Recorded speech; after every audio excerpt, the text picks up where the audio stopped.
and welcome to Sarah's Stamping Retreat.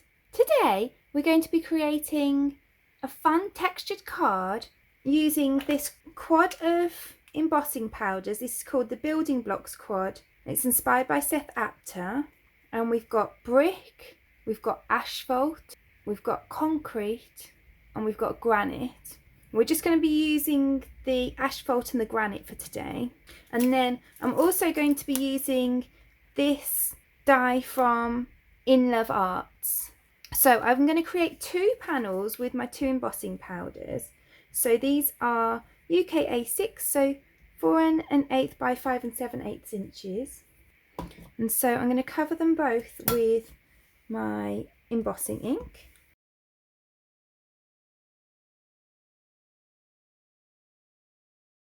And what I like to do with these powders that have like quite coarse granules on, the coarse granules don't stick as well to the embossing ink, so I like to sprinkle some of the coarser ones over the top so that you get that texture through.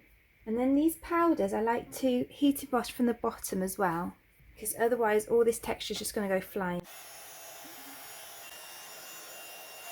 So look how much lovely texture we've got on there. You'll also notice that there's some white bits around the outside where I've kind of been holding the cardstock. If you're using the whole panel, then you can go back in with some more embossing ink and embossing powder and heat emboss those again. I'm obviously going to die cut mine, so I won't need those outside pieces. That's fine, I'm not going to do that today. So then I'm going to go in with this one, and I'm going to use the asphalt. This one doesn't have those big chunks in, so this can be heat embossed from the top. And this one's super shiny, really glittery. So then I'm going to die cut both of these panels with this. So then I've got this one which I've already popped out. You can see when you do it like this, so these are joined, so you could take them apart if you wanted to. So you can take like these pieces out of the main frame if you wanted to, but I've left mine in so that I can cut them like this all at once, and then you get the pieces, the frame that goes round the pieces, and then you also get this stitched outline that's kind of the frame for it. So if I put these pieces back in, you can see they go in like that. You could have these all different colours. We're actually just going to use the inside piece and these pieces today. We're not going to use these frame ones, but it means it's quite a flexible die. You could use it in loads of different ways.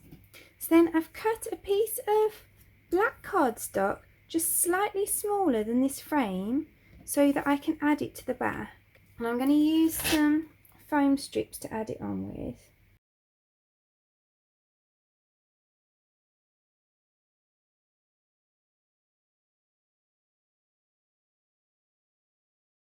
And then I'm going to place this over here. So then I'm going to just build up my card. So I'm going to glue this piece to a piece of copper cardstock that's just very slightly bigger, just so that you get that hint of copper around the edge. And then I can add that to the front of my card. And then I've added some foam tabs to the back of all these pieces from the granite panel.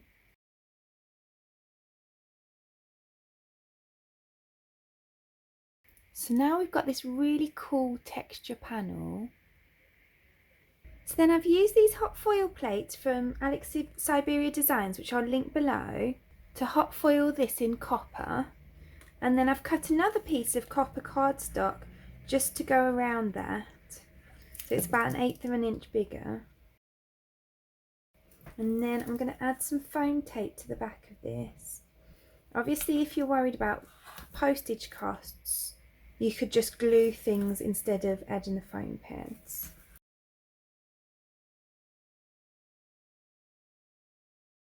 And so then that's that card finished. I love how it turned out with all that texture in the background. If you enjoyed today's video, I'd really appreciate you clicking like below, and you can also press subscribe if you'd like to see future videos. If you press the bell button and select all, then YouTube will also notify you when I've got a new video available. All of the products that I've used for today's cards are listed in the description below, and there's also a link there to my blog where you can find a pictures supply list if that helps you find what you're looking for. Thank you so much for joining me today. I hope to see you again soon.